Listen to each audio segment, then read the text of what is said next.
Okay, that was really the last job on the lathe.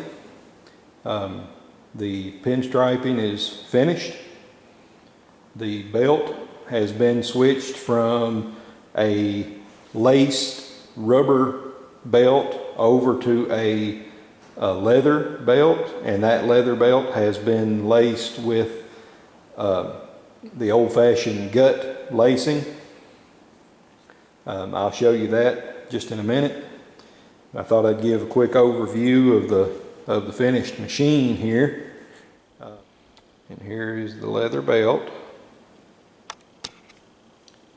I'm trying to hold everything steady here.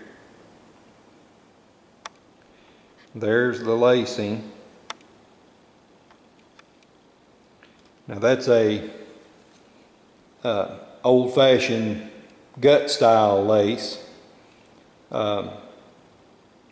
It's done with punching the leather and sewing it by hand in a very specific pattern for different. The pattern is very similar for different width belts, but there's more stitching for larger belts. And this is not gut lacing. This is the lace that I used is a waxed, heavy waxed thread for leather work, leather sewing.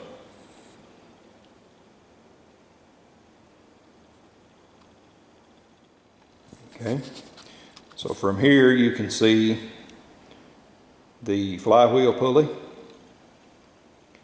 and the striping work that was done on that. This is the rear of the machine, and you can see the striping on the back of the leg is just a little different than what it is on the front. And the reason for that is this cast-in boss right here that the seat bracket goes through doesn't allow for the same type of pattern that I had on the front. It would have interfered with it.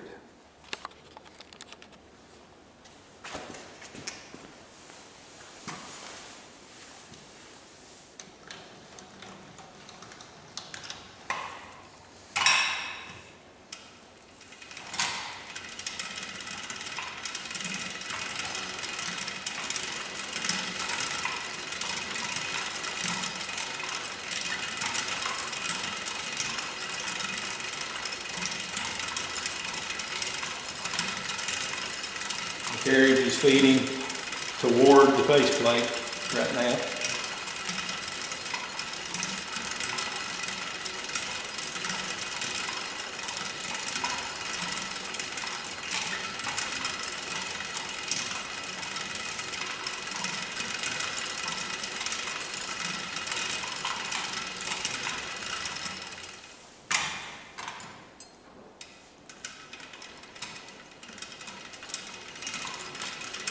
This is the gears.